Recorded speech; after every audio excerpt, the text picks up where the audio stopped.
you doing? There we go. Good, I'm doing good. Okay, we got you. We got all new podcast equipment, and this is coming out great. Beautiful. Coming out awesome. You're coming out perfect. Okay, great. Okay, let me know when you're ready to start this. Wait a second. Okay, that's perfect. Just like that. Okay, go ahead. 5, 4, 3, 2, 1. Good evening. My name is James Michael Monroe. I am now Tina Marie Monroe because I'm a transgender inmate. Back in 1979 and 1980, I met a man who is by the name of William George Bonin. Now, ladies and gentlemen, what the story you are about to hear tonight is the whole entire truth about the California notorious freeway killer who was going around picking up young men and strangling them and leaving their nude bodies along the Southern California freeways. The story I'm about to tell you is 100% truth.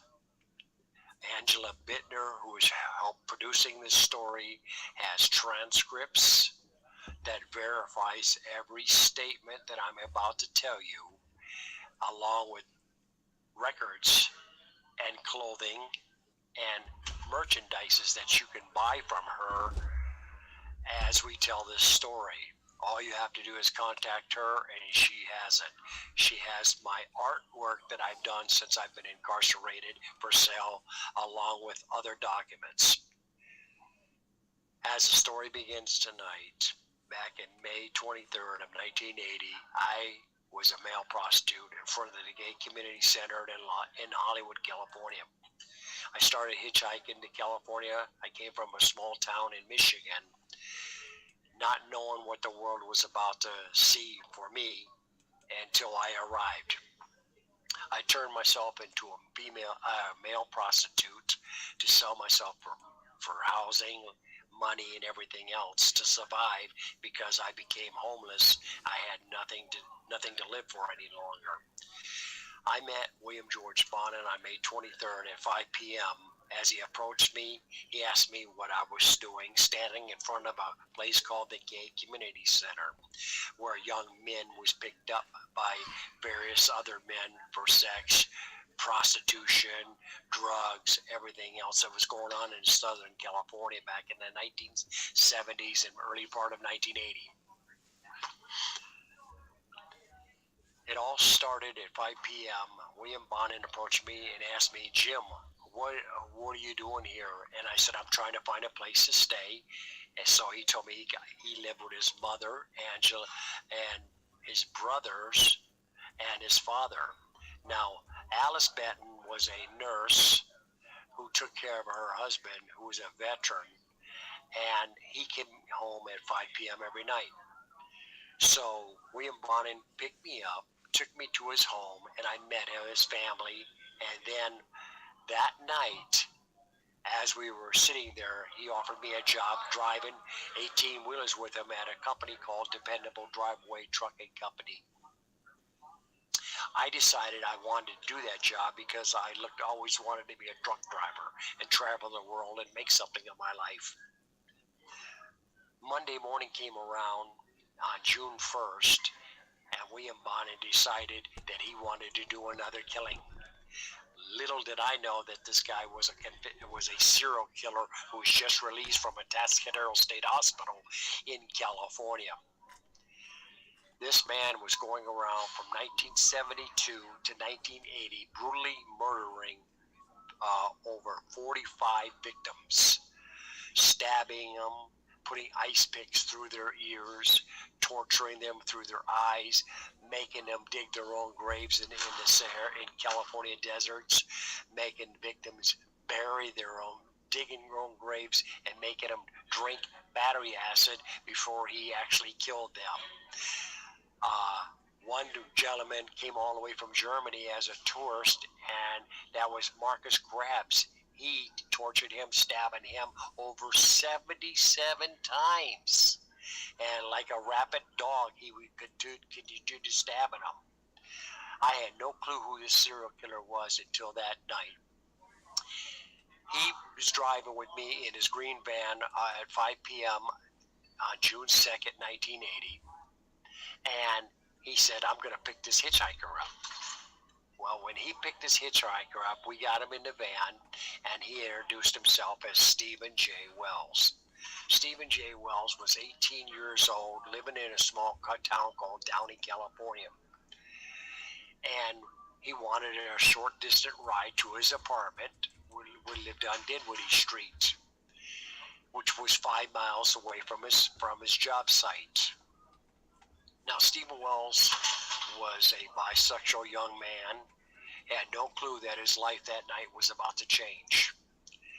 As he entered the van, William Bonin asked him, hey, what do you think of gays? And Stephen Wells said, oh, they're okay because I'm a bisexual. Bonin says, really? Would you like to come over to my house for some fun, or should we come over to your house? And Stephen Wells, not being naive that he was, said, I'll just come over to your house and we'll have fun there. So we drove to William Bonin's home at 10282 Angel Street in the city of Downey, California, and arrived there about 6:30 at night. We pulled in, and he gave me $5 and said, take the van, go to the store around the corner and get some hamburger meat, and we'll make some hamburgers. So as I'm driving out down the road, Stephen Wells and William Bonin went into their residence that they were living in, and the police department pulled me over and asked me for my license. I told them I'm from Michigan. I've just got out here in California 3 days before. I don't even have a California license. I'm 18 years old. I'm under 21. I don't even have a license. Well, I have a California permit, but I did not have a valid license.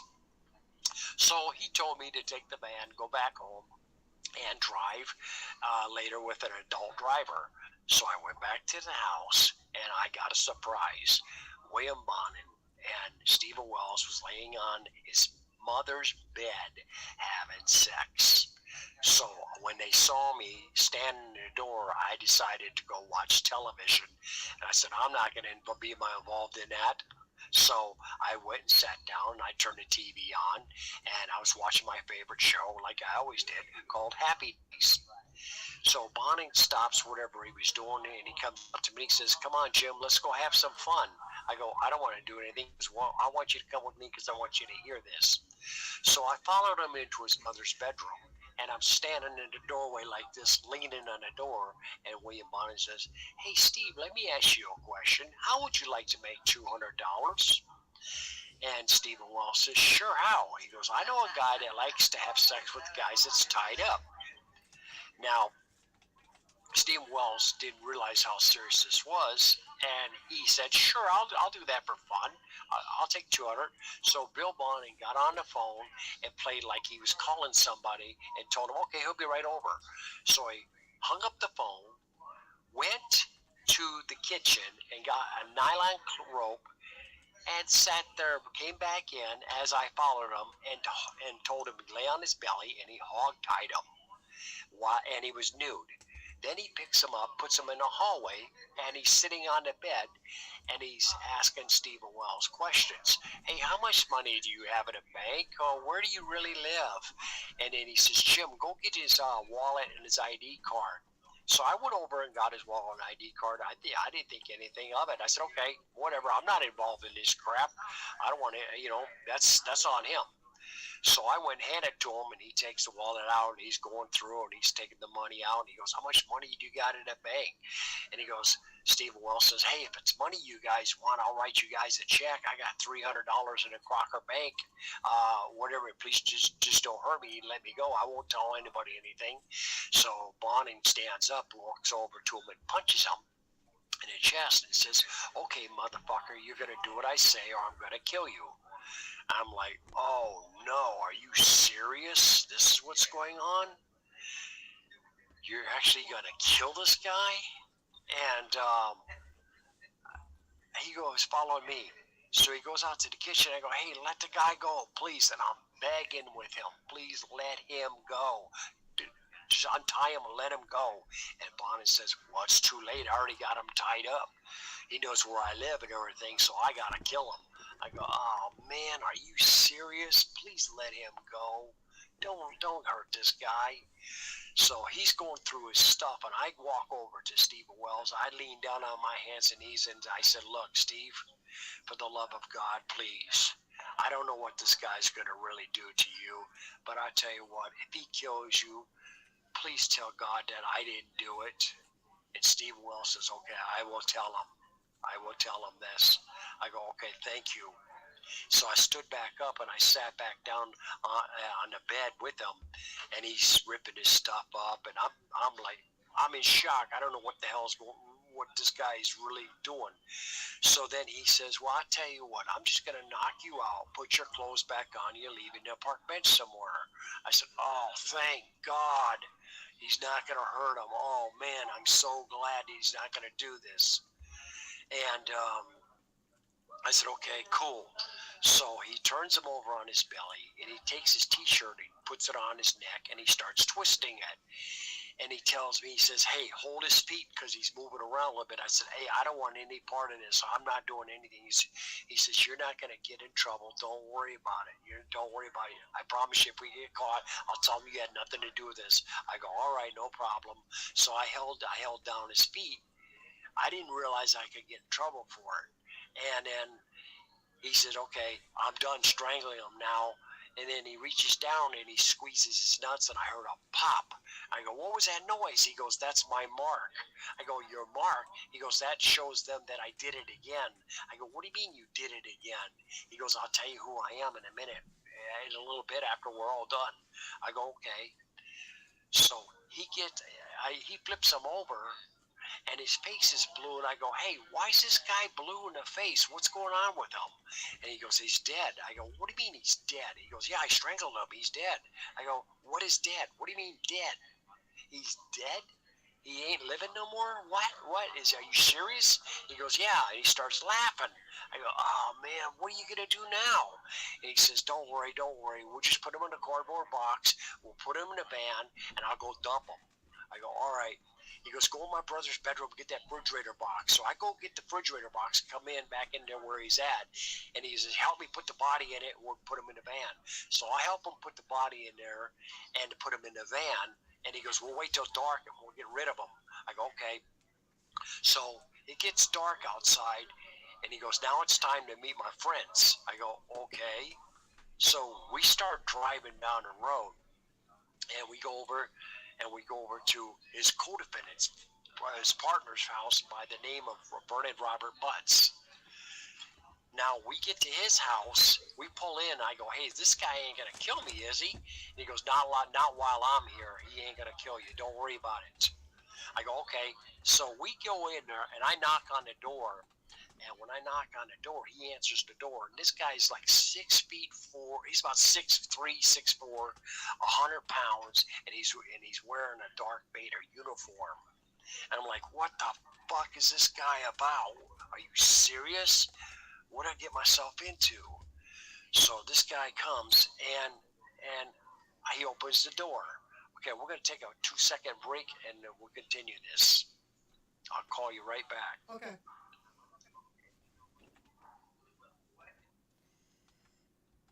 His time was running out, so he's going to call us right back. Which I'm surprised it didn't say this is the prison thing on there. Do you guys have any questions at all on here? He's going to call back in a good 2 seconds here. Well, maybe a minute. It depends how fast he can get on there. Let's see.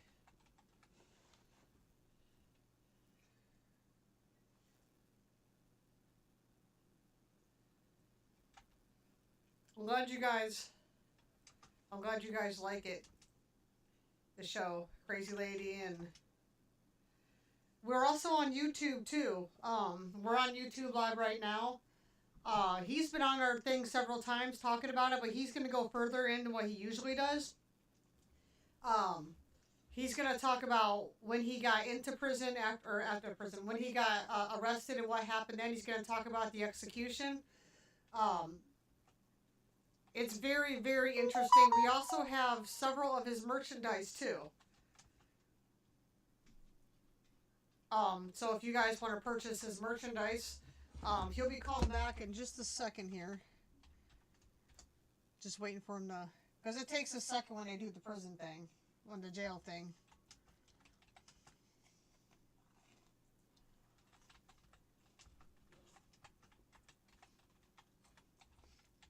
But he's live right now. You can see him on video on our YouTube page.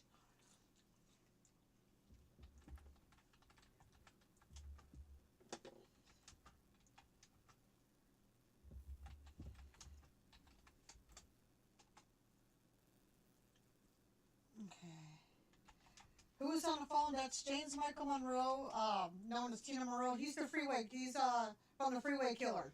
Accomplice. He's an accomplice from the Freeway Killer. The Freeway Killer was Mr. Bonin, and he was executed. And he's going to explain the whole execution thing too.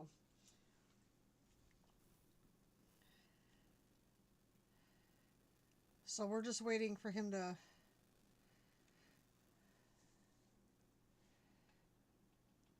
call back. Okay, here he is again.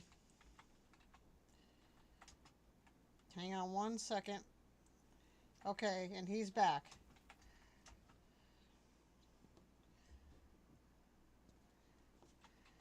But if you want to go on YouTube, you'll see him live on video talking to us.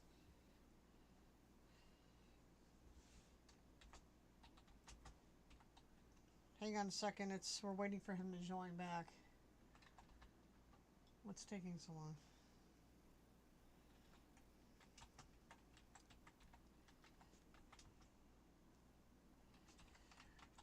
Where'd he go?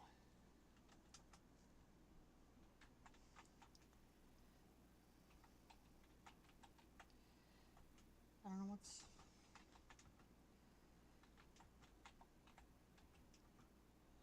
I know it's not our end. Hang on a second, guys. He'll be back on. A little difficult on here.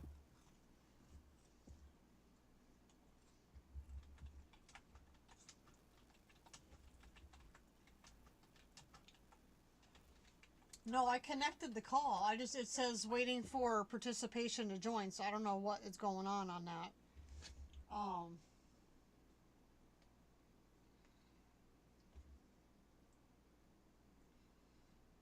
Just waiting for a second here. I don't know what's taking so long. But I've already connected to it and I already okayed the call, so.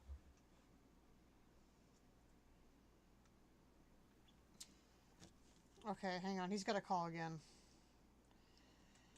I don't know what just had happened.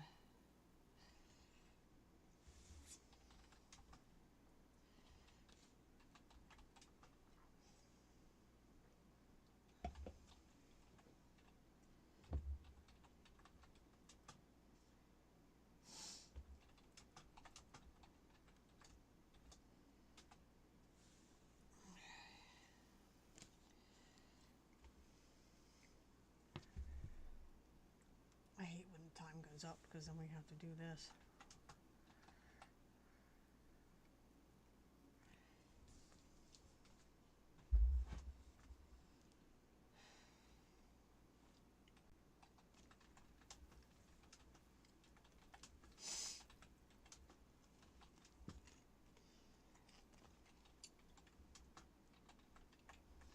But if you guys have any questions, just put it on there. I know when he gets back, he usually answers questions at the end of his interview thing, at the end of his when he's done telling his story.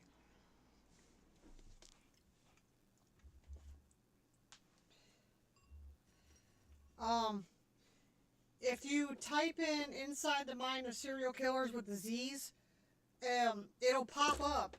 Did you mean to punch in this? And you punch in the bottom one, and then you'll see us at the top. We should pop right up.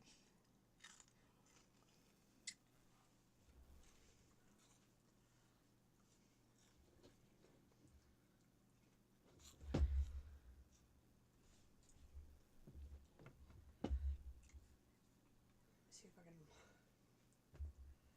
pull it up on here.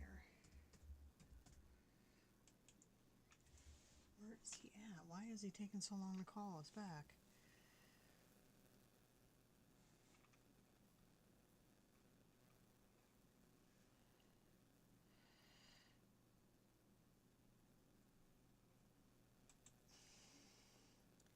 He'll call back. There's something, like you said, he might be in line or something might have happened. But we did connect the call the first time. I don't know what had happened on that.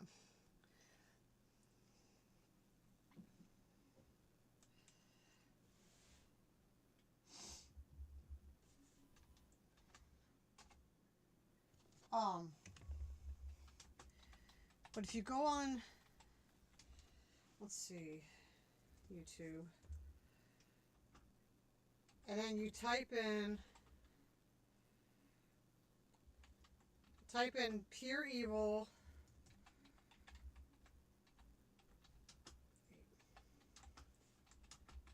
inside the mindz of Sir, but you got to use the Z's on it.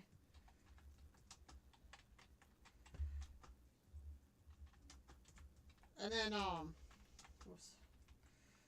and then it'll, once you click on that, it'll have a thing that says, did you mean to? And then you click on the bottom one with the Z's. And then ours should pop right up. You'll see us in our little podcast room.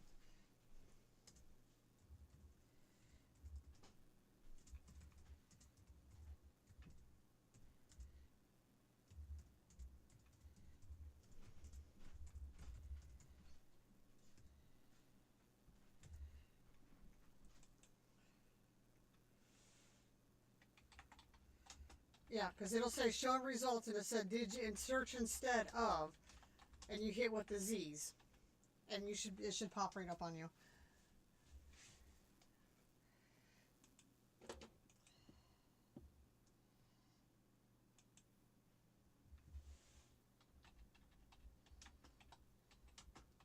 Yeah, okay, you on it then?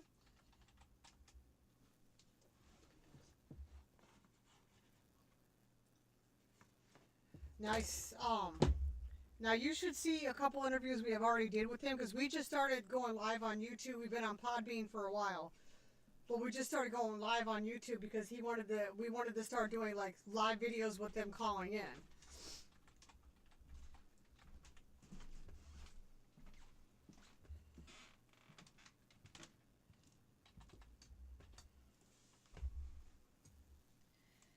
And I really don't know what's taking him so long.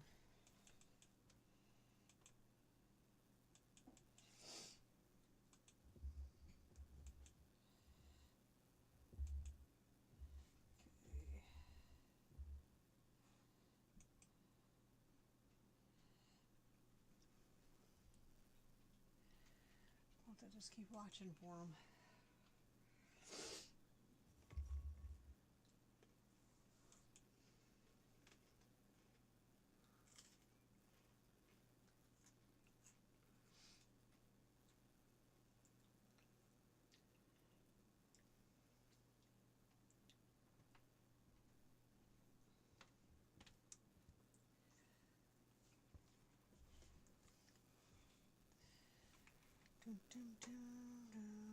Come on. Call us back. I know you'll call us back. We just got to, I don't know what's taking so long.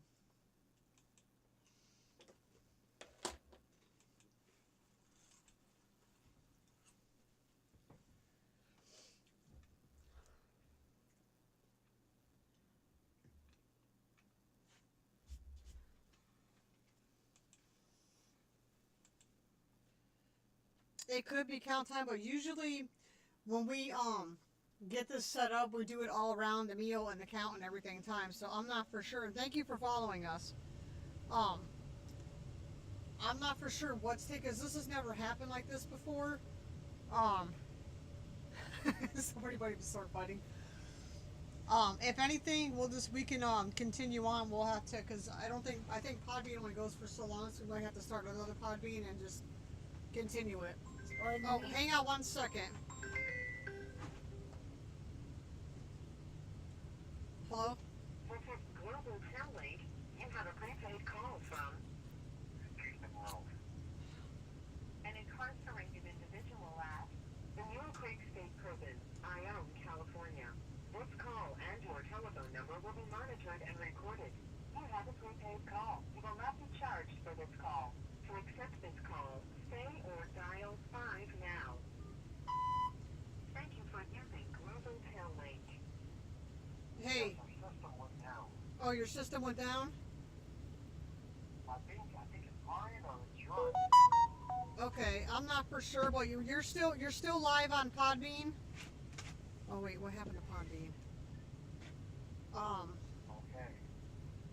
So I can continue as I am. Okay, shoot, I'm gonna have to try and pull Podbean up on the other thing because it's not recording on this. Hang on one second, let me pull up Podbean again. How was I doing on this? You were doing very, very good.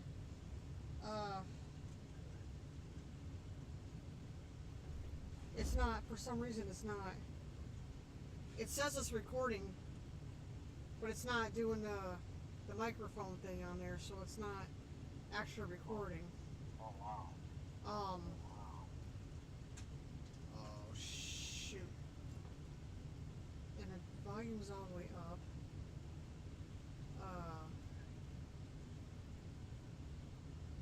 I don't know why it's not. Hold on, let me try to pull it up on here. Live. When I called video, it wasn't even showing it. Yeah, your video showed. Yeah, when you called video, but it's not. It's not recording on Podbean. Hold on, I'm gonna try and do another live here.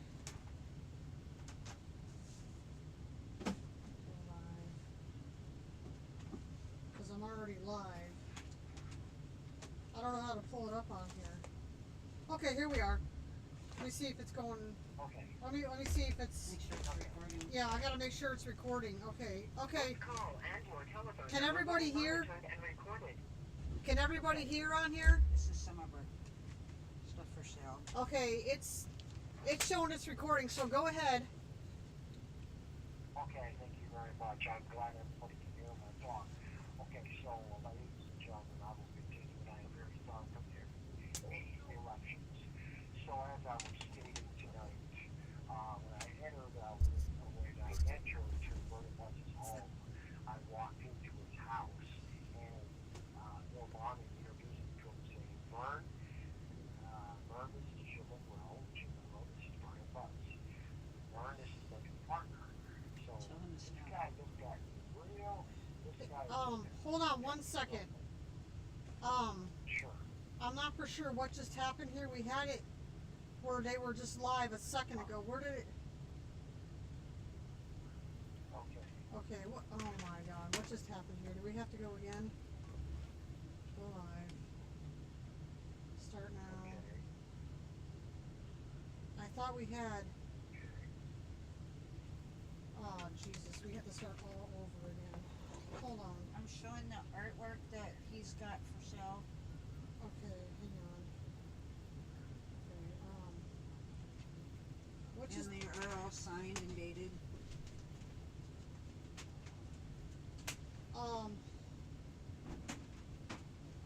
I don't know what had happened. It just, we were just, go live.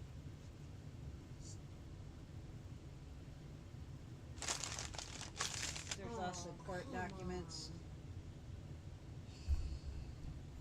Court documents, and there's also Jesus. No, I don't know how to go. James. Hold on a second. We'll figure this out. Yeah, no problem. I guess we'll have to just. I have to reschedule this time. It just sucks because we have to. I don't know how to get it back to the podcast because we're live we're supposed to be live right now. I guess I'll just continue on. I know. Okay, hang on. I wonder, because I can hear people talking to you, so I'm wondering if they can do like a radio station where we all can ask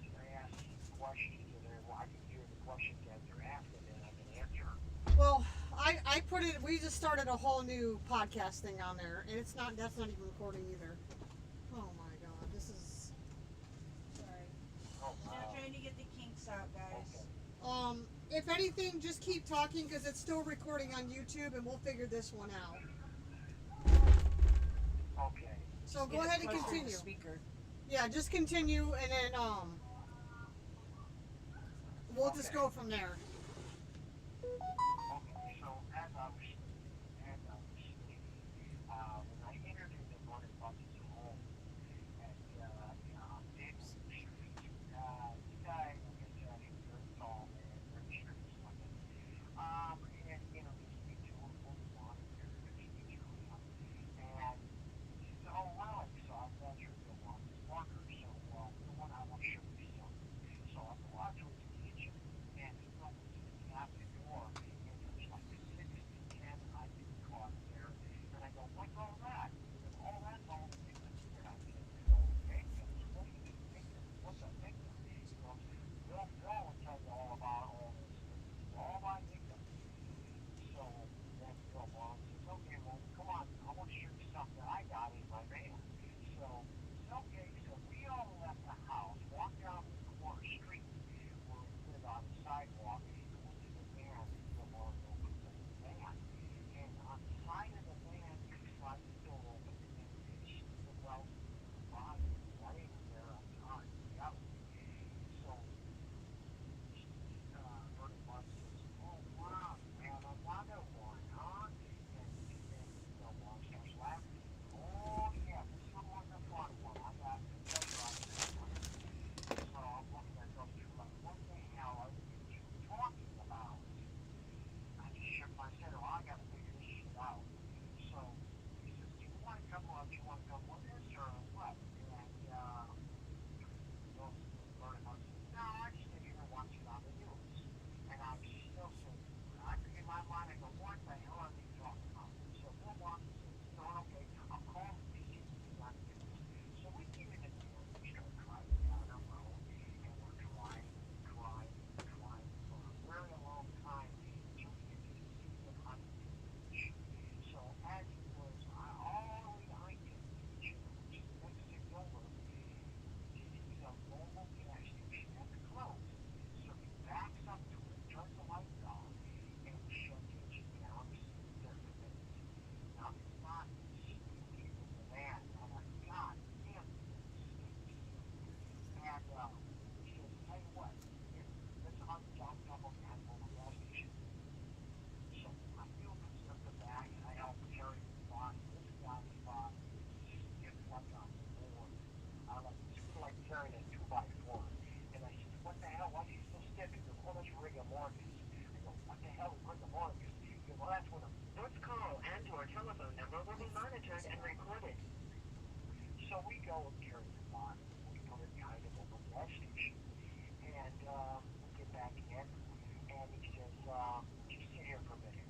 Okay, now we'll get the hell out of here.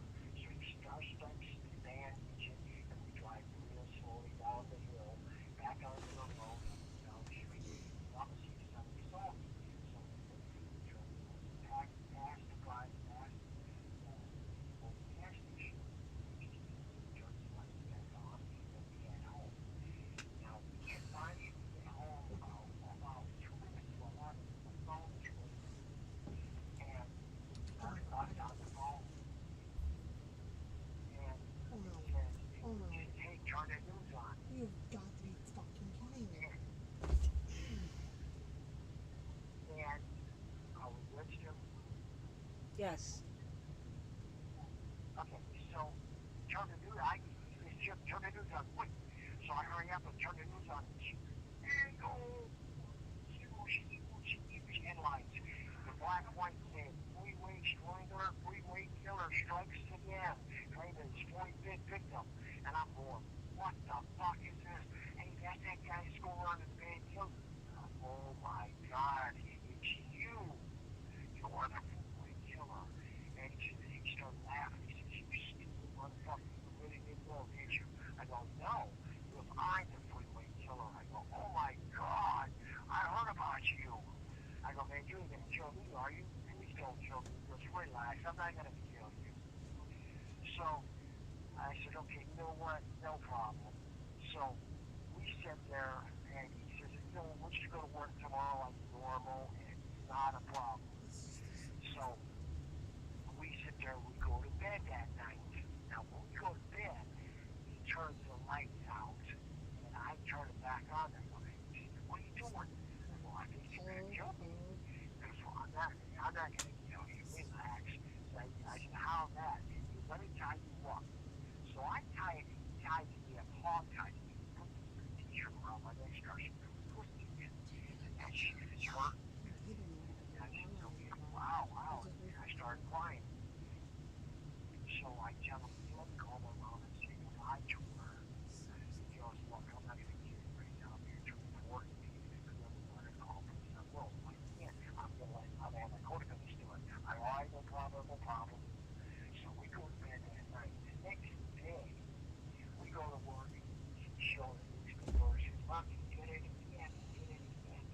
So I did it again. And he's getting a rise out of it, showing everybody that the commercial was mentally with his 45th victim. And I said, man. So I decide to escape from him. And I steal his car. And I go back to Michigan. Now, when I go back to Michigan, he tells the police that I'm in the state of Michigan. And I'm at my cousin's house.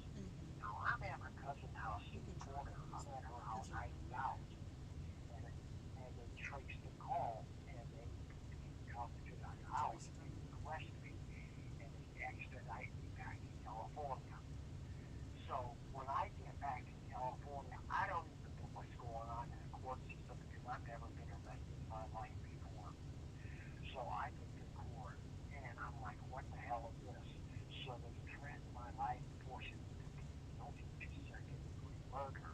And I go, what is second-degree murder? I know nothing about second-degree murder. I don't know what that means. They go, oh, it's 15 years to life. I go, what's 15 years to life? And they said, well, you just do 15 years, and the board of CPA, we have a possibility of getting out. Nobody told me I'm sitting there serving a life sentence in prison. I didn't know nothing about this shit. So now I sit here, even as of today, 45 years later, still not being released from prison because of this shit. And I didn't even kill Steve Wells when they wanted me. So the court system did me wrong. I had no knowledge on what was going on. They gave me a public defender by the name of Chase Goldston, drug and had me killed by the soldier. I got screwed over because I had no money, and I was, I come from a small hick town. I knew nothing about the criminal justice system. So when I go to court, when I go to jail, I'm sitting in jail. I'm getting raped. I'm having all my food thrown on the floor. People are spitting at me, calling me killer and all kinds of things. And when I finally get to prison, I'm getting raped again in prison, getting beat up, getting attacked. I got hit 3 times on my side, and I'm sitting there wondering, what am I going to ever survive and get back out of prison or not? All my family members used to come to the media attention, so I have to inform them now. They disown me, and it was horrifying. So I sat there, and as of today, lucky for me that I met a beautiful person like Angela Whitner here, who right now, if you're listening to me, there's a lot of people to tell my side of the story of what's going on. But ladies and gentlemen, tonight, Angela Whitner, as well as her other partner, who You have 60 seconds remaining. has transcripts of all the court proceedings for sale right now in her possession, as well as paintings that I did to try to make ends meet in here. I'm going to take a break for a minute, and I will call you right back. Okay. Okay. Okay. I'm gonna try and call back on this one. See if we can do live again.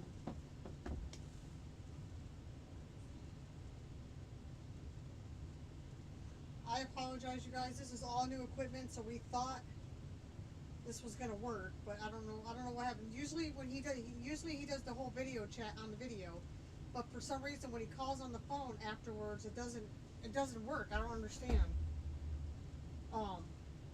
I went back on Podbean on the tablet, so hopefully it's showing it's going whatever, but I don't know if he calls back if it's going to continue on or not. I guess we'll find out. But for right now, we're back on Podbean too. But hopefully you guys were able to go back on there.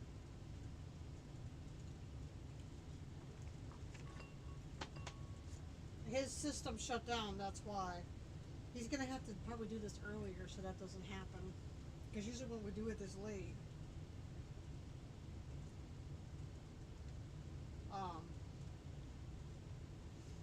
See? Just went incomplete.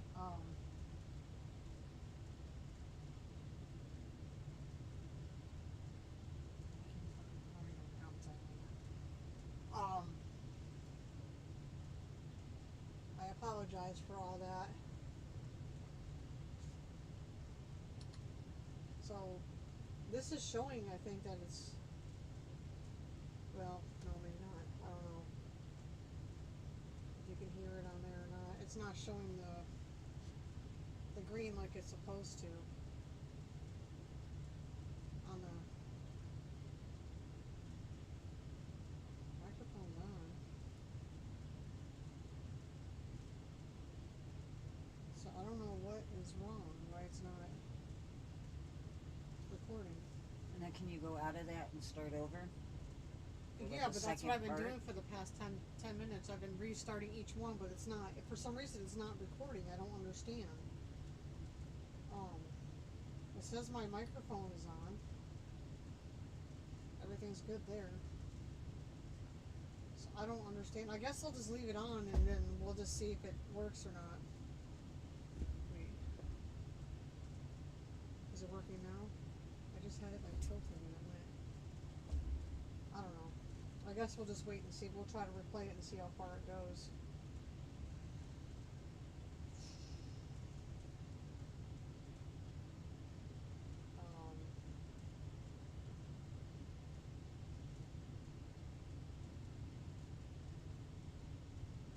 Oh, you can put input greeting. Okay.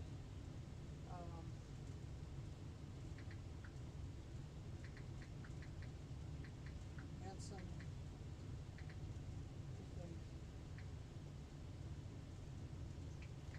So what I was showing you is artwork that he did from when he's in prison that he's selling. We have a prison robe that he's selling, and he's got an autographed paper because there's nowhere to sign on it. He's got a prison radio that he's selling, a charger that he's selling, manuscripts from court that he's selling. Did I forget anything? I think, yeah, he's got pants, he's got a robe, he's got pictures of himself.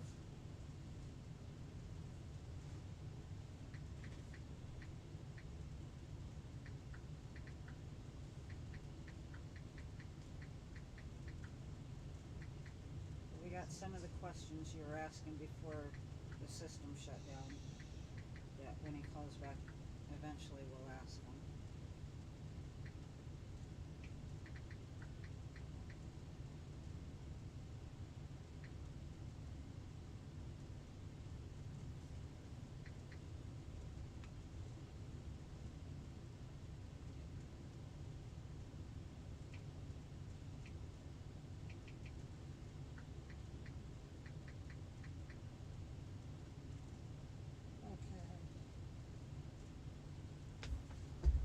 Can everybody hear that's on right now?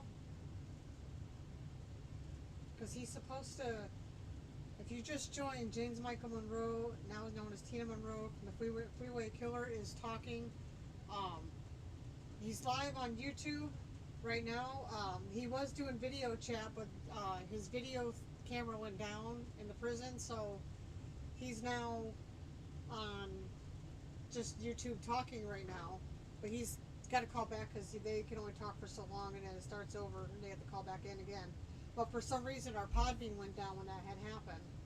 So we posted part of it and now he's finishing like the second part of it. So I'm not for sure if Podbean's up and running. I don't know if you guys can hear us or not.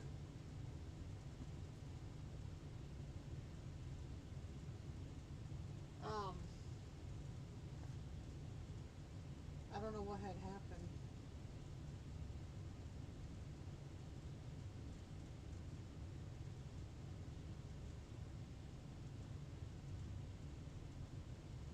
Was that green sentence on there earlier? Yeah, it just tells you can't use Okay. this and that or whatever. So it's not because something. No.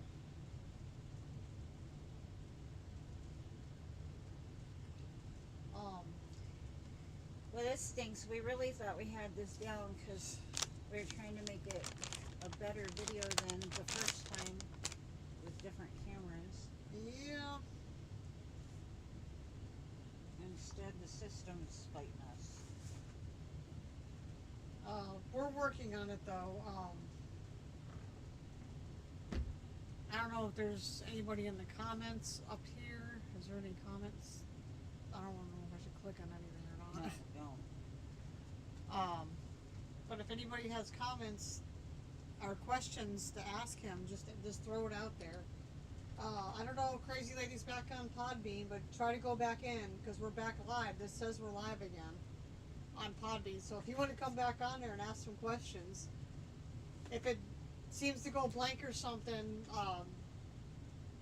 you know, just say on there, just type on there it didn't work or something like that. But like I said, it's all new equipment, so we thought we had everything figured out on here. But when he called on the regular phone, it kind of threw us off a little bit. We also have a Facebook page. It's under Pure Evil Inside the Mind of Serial Killers, and we have or Pure Evil Inside the Mind of Serial Killers, and it's also under KEAN Blasner, BLASNER, and you can friend us on that too, and you can get both of those. Will tell you if we have any changes in times or anything like that. So like today we changed the time till 9:30 because we have to go by his schedule and his time. Usually it's at 6 o'clock, and we do like different kinds of serial killers, but today it was 9:30, but next time it'll be 6 o'clock. But you guys can go on there too. You guys are also able to call in.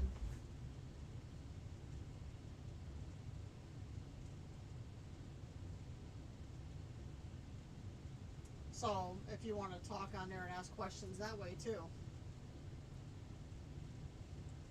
But Crazy Lady, if you're watching us on YouTube, try to get back on Podbean.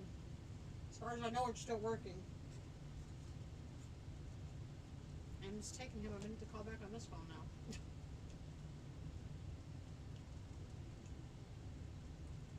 We just gotta wait a second.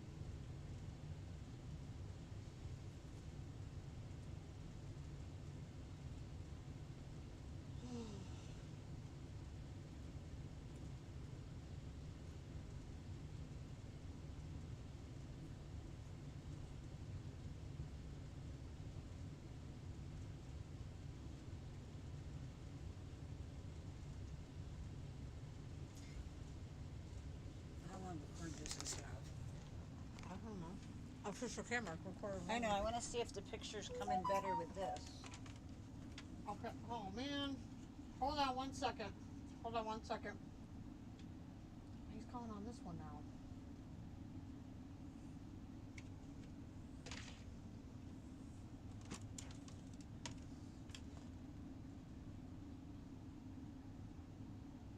Okay, he's going live again.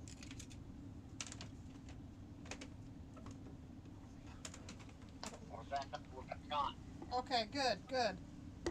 Okay, hold on. Comfortable.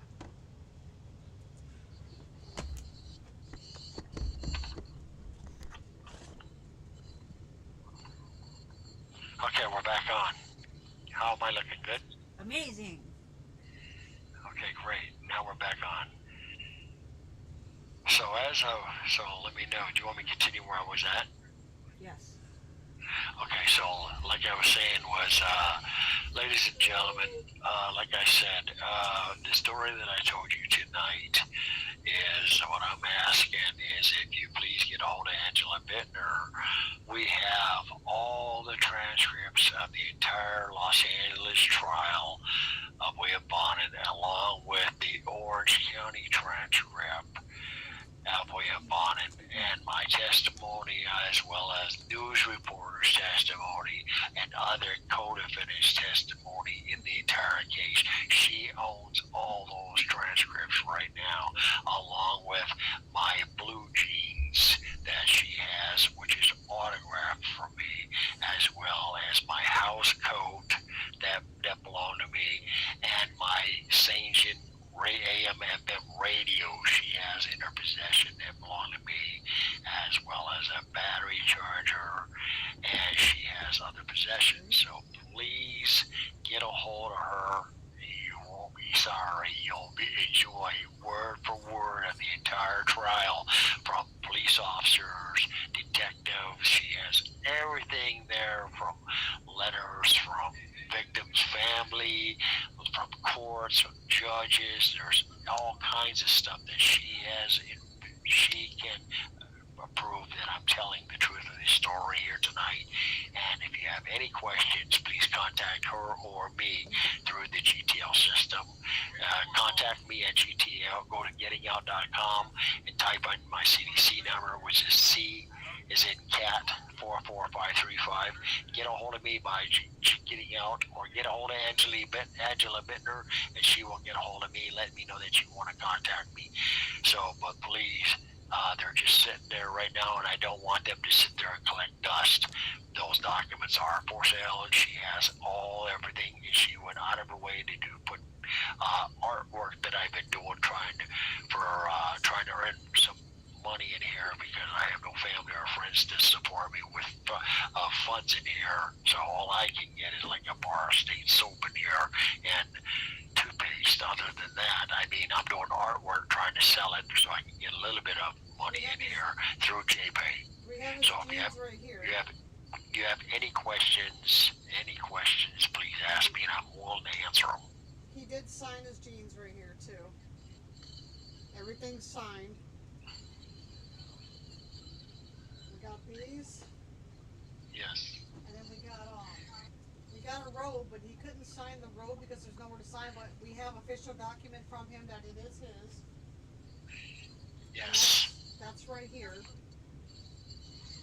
Very nice robe that he wore.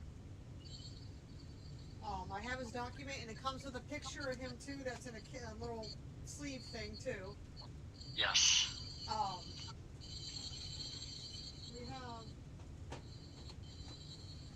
the prison radio with the charger, and that's all got everything on it too, with him on it, his signature on that. We have the charger thing that he charged his batteries with.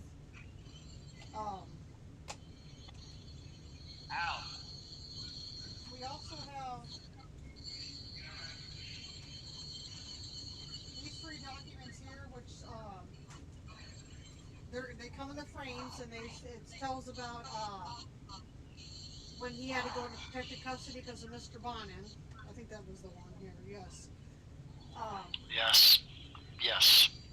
His pictures. Yeah, I showed all that artwork already twice. Okay. And then his his transcripts.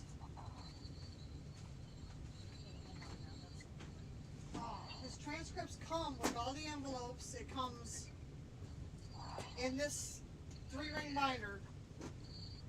So you'll have all that'll come. It'll all come with everything in here that you see, and it's all in order.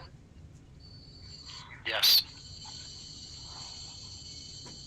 So we have everything, and then these right here, these come in. These are like his transcripts for his plea deal and indictment papers. His police transcript and everything's signed, and they come in these little sleeve things. Yes. So everything's protected when it gets to you. Yes, very much so.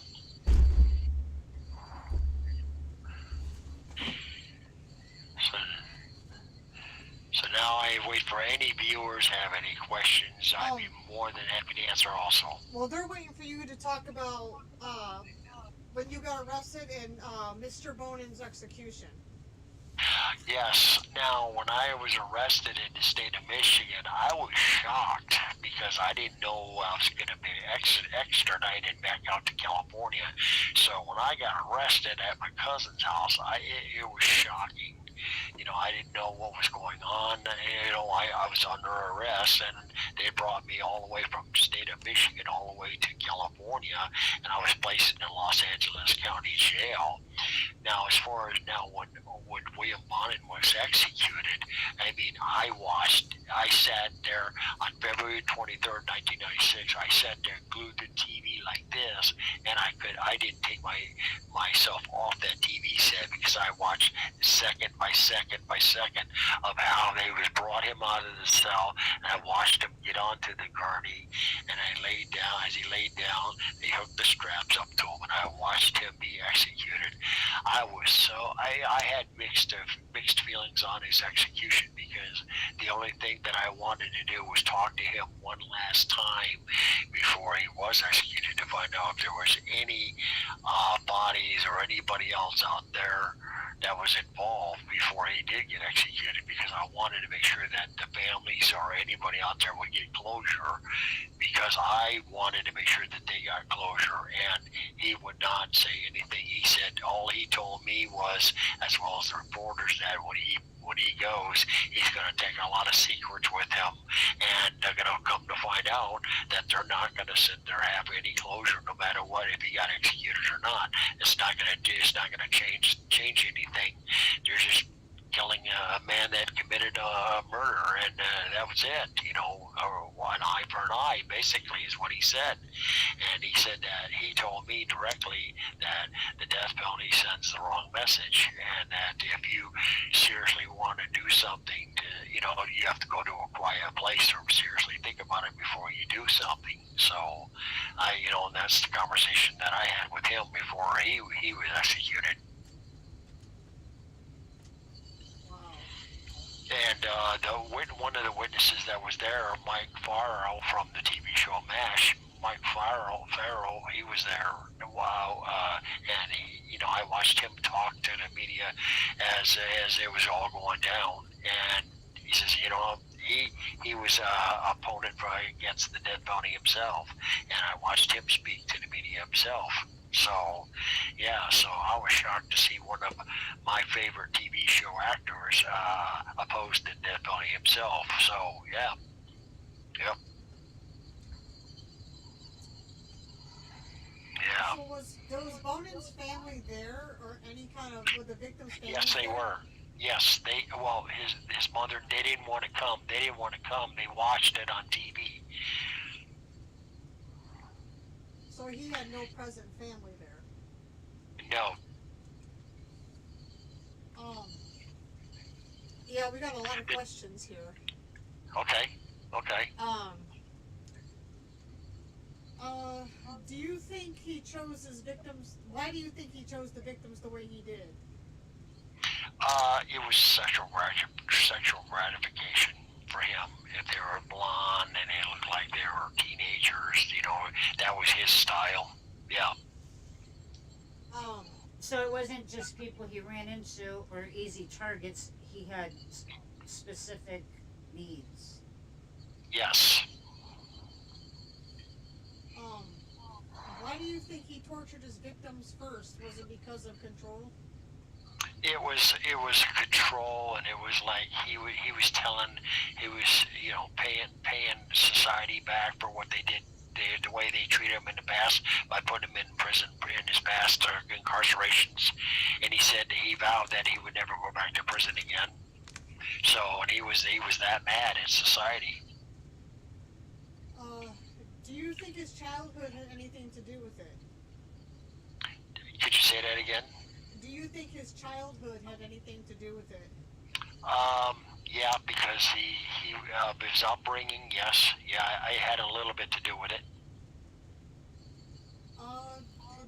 Here's a good one. Did he stare at the victims as he was killing them? Yes, he did. So he looked him in the eye when he did it. Some of them, yes. Let's see, did Bonin have, or Bonin, did he have specific places to hide bodies, or did he just dump them anywhere? Just random places.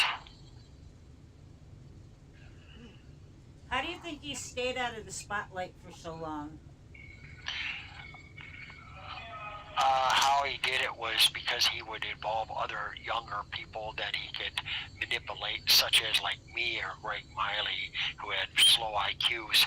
And what it was because of the way each one was done, it would be changed just a little bit. The style, like he'd leave clothing on, half the clothing next to the body, or some of them would be with no bod things. So each one would be different each time, but they knew it was the same one, but they knew other people was involved, so it made them harder to find out who it really was. So did he normally kill his coarse accomplices? Are you the only one that he scared into helping but didn't kill, or? Yeah, he scared each accomplice into doing it, because, like for instance, one of the accomplices, William Ray Pugh, he was 17-year-old youth. He manipulated him into it because he was so tender age of being scared. And then myself, I looked up at him like, I was like hypnotized by him because of his eyes. Like he was like a father figure to me because of the way my family was. And Greg Miley, his other co-defendant, he just looked at him like, he was a follower, like, okay, I'll do anything for you as long as you provide housing for me. That's pretty much it. Did Bonin think to plead insanity? No. That didn't even cross his mind? No, not at all, because he had an IQ so strong, that his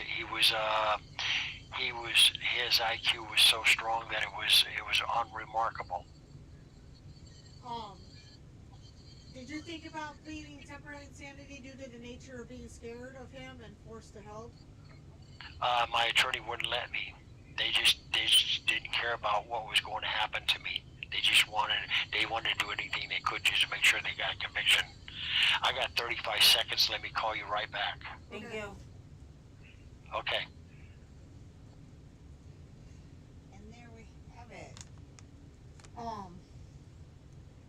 Live again. Yes, hopefully he goes live again. Crazy Lady, you're not on again. Are you coming back on our podcast? On the Podbean? Or if you're on YouTube?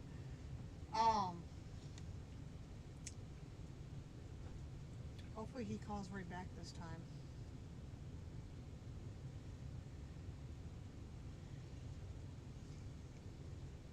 Again, we're talking to an accomplice of the serial killer for freeway killer, right? Yes, the freeway killer. He's the last known accomplice. He's selling his merchandise like he said before, but there he goes. All right.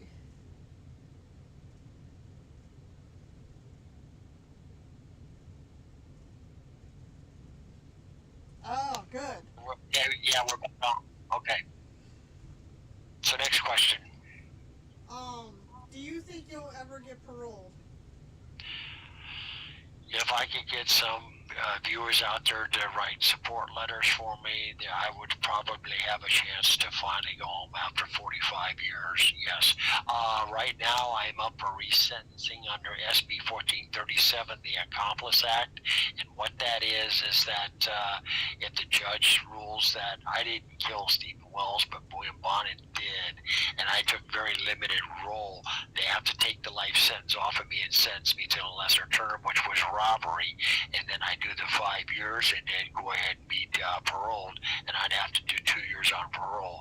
So that's what the law is doing right now, and my next court hearing in the Los Angeles County Superior Court is September 5th. They're trying to see if I'm competent to have these hearings, and then we'll go from there for an evidentiary hearing. But yes, and they appointed an attorney by the name of Aaron, A-R-O-N, Love, L-A-U-B. So you can look him up in the attorney book for the state of California, and that's my attorney.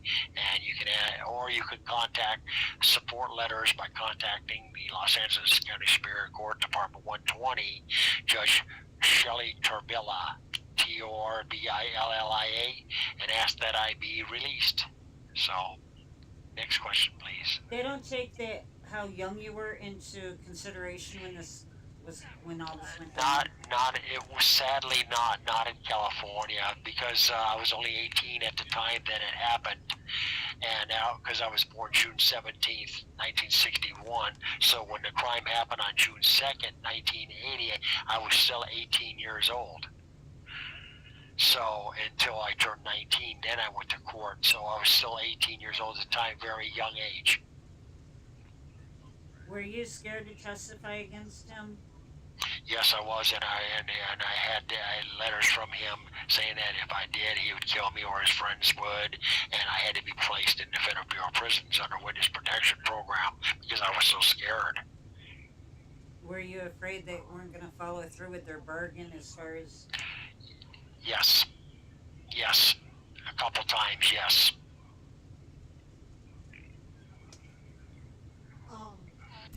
Do you think the record of 21 victims is correct, or do you think Bonin killed more than this? I honestly think there was more. There was actually more.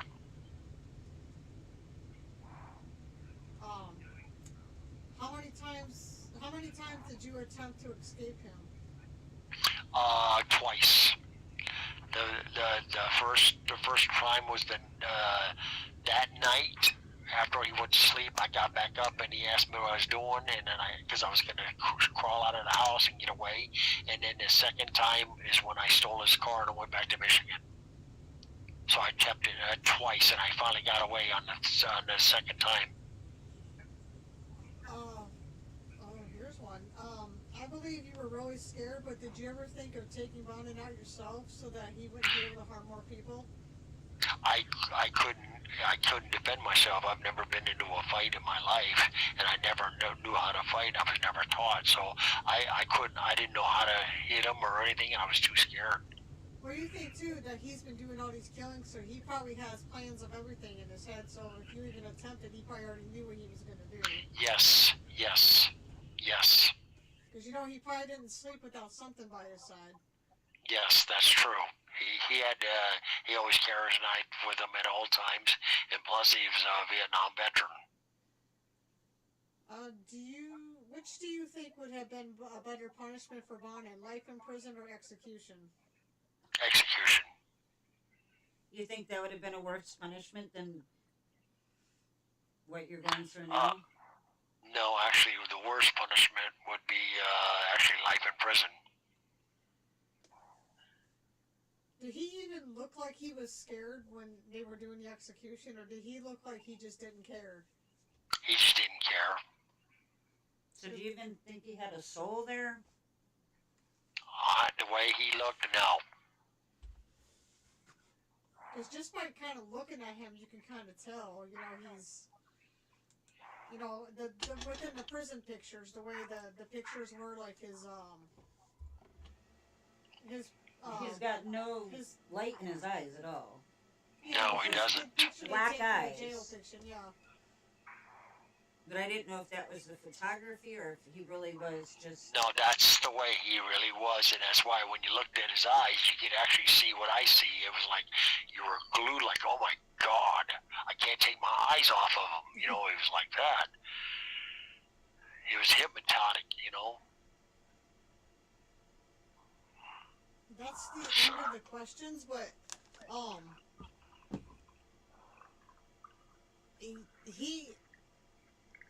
I was curious too when that question was asked about the execution, because it was just, I was kind of curious if he even showed like any kind of remorse, or if he even showed like any kind of sweat that he was even being executed. No, He laid down there and he says, "I'm just gonna close my eyes and pretend I'm just gonna close my eyes and go to sleep. Try to go to sleep because they're gonna give me something that's gonna knock me out, and help me go to sleep, and I'm just gonna not wake up. So I'm comfortable with it. I'm satisfied with it." And he said he was expecting it, so he says, "Okay, I got no problem with it."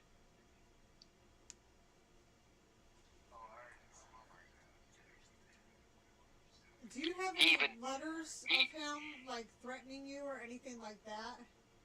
The deputy, if you read that one letter that you received, where remember Sterling North's deputy attorney stated that he received letters from him stating that he was going to kill me if I testified. Remember, you had those letters. That's right. Okay, we do have those. Those are in the.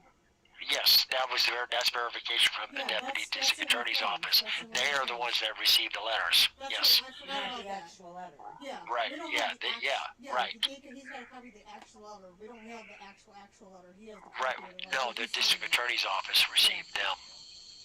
But he got the copies of the actual letter that he signed. Yeah. So if you were, by the gods of grace, let out, what would be the first thing you would want to do? I'd like to sit there, go to a real restaurant and have a real meal, and then sit down with somebody and without being shackled, and have a nice breakfast or a nice dinner, and being able to thank them for the beautiful breakfast or dinner. Just being free. That's what I would love to do. Go to an all-you-can-eat buffet, so that way you can take the time here. Yeah. Being able to sit there, hug somebody, and sit there, just have to say thank you, just hold me for a minute because I'm free. Now, where would you stay if you came out? Like, where would? I'd have to I'd be willing to go to like a I'd have to go to a transition home where they house people that have no place to go. So I'd probably go to a shelter or a halfway house. Halfway house, yeah.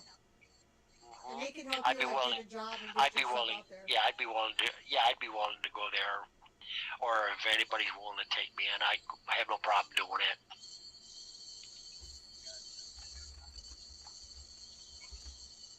But they'll get you situated though. Like if you did get out, they would have all that planned out for you. Yes. I'm sure before you could, they're not just gonna walk you out. Right. Yeah, I know. You have to stay in California though, right? What state would you like to live in, or do they make you stay in California? Anywhere. No, I can go anywhere. I'm not a registered sex offender or anything like that, so I can live anywhere in the United States. Oh, so you could just go anywhere. Yes, I can pro anywhere. Okay, Yeah, I didn't know that. Yeah, I can. Yeah, they already told me the Department of Corrections said I can live anywhere I want as long as I got a place to go to. Gotcha. Okay. Yeah, we were. Yeah. That was a good question there. I could even go to your house and sit there and sleep in the basement. No, there's that podcast all now. and cut your grass or do some lawn, wash the car, whatever, anything. As long as I wouldn't mind doing that. As long as I got a nice warm bed, I don't care. I'm not going to do anything wrong ever again. I've learned after 45 years, you learn a lot. And I've learned so much where, if I can help somebody, I'll help them. If they're in need of aid or anything, I'm there for them. So, yeah, I have no problem with that, I grew up, it took me many years to grow up, but I did grow up, and I learned a lot. Are you roomed with another person, or you have your own? Yeah, I am. Yeah, we have 5 other people. I'm in a dormitory. Oh. Now, have you met any other celebrity serial killers there? Not here, but in county jail I did. I met the Hillside Strangler, Angela Bono, and Kenneth Bianchi, Roy Norris, and Lawrence Bittaker. Let me see, Sirhan, different people like that. Now, when you first got to prison, were you like a celebrity, or did they? Yes, yeah, pretty much so. Yes, I was. Mm-hmm. So did they keep you in a special cell or anything? Yeah, I was for a while, for the first 5 years. Yeah, single celled. Yeah. So were you in general population, or were you in protective custody? Protective custody. Because you were pretty high profile. Yes, I was. Yeah. So did they want to kill you, and that's why they did it, or was Yeah, it because yeah, of... pretty. Some people, yes, yeah, Okay. because of the reputation of Bill Bonin. So after Bill Bonin was executed, is that when they put you back in general population? No, I never went there. I'm still as of today in what you call SNY, So what's that? PC. Oh, okay. So you're okay, protected custody. Okay. Yeah, yeah. Okay. So is there a lot of people there? Oh yeah. Yep. There's at Mill Creek State Prison. There's almost 4,000 people. Oh wow, that's quite a bit. Yeah, there is. Does anybody else have questions on there? Because he'll answer anything. Any questions that you guys have? Because this is part 2 of the Podbean. He's on the part 1, but we had to disconnect for a minute because of the phone call situation. Yeah, I know. And if they want to contact me by letter or GTL, just call Mill Creek State. Get a hold of me at Mill Creek State Prison, PO Box 409089. Just look up on your internet, Mill Creek State Prison. You can contact me with my name and CDC number, or get a hold of Angela Bittner. Hold on, somebody's typing something here. Okay. So when you get out, are you looking forward to be full-term Tina? Yes. Yes. With clothes and makeup and Yes. everything? Yes. Yes. Yes, I am.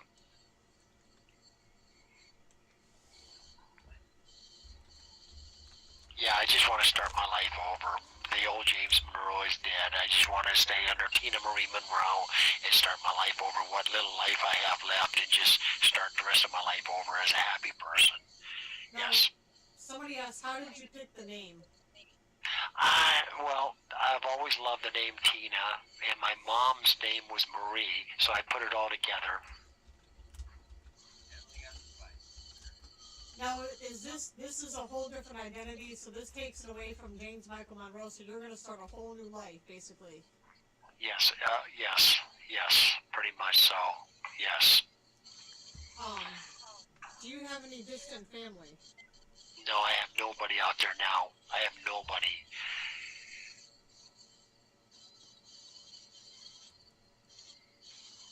No distant, okay. Okay, well listen, I got 38 seconds, so it's been fun. I've enjoyed this interview. So I want to thank you all for listening, and please get a hold of Angela. And we thank you for joining live for us. Thank you. Okay, I love you all very much, and thank you very much. All right, hopefully we hear from you again, doing our Yes. live. Okay, all right, thank you. Okay, bye-bye. And Thank you. anytime. Okay, and Angela, text me tonight. Let me know how the show went. Okay, thank you. Absolutely. Bye-bye. Bye.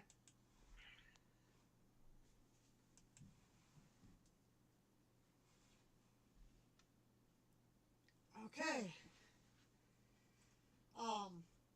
We will be back here on the 2 weeks from now. 2 weeks from now, which would be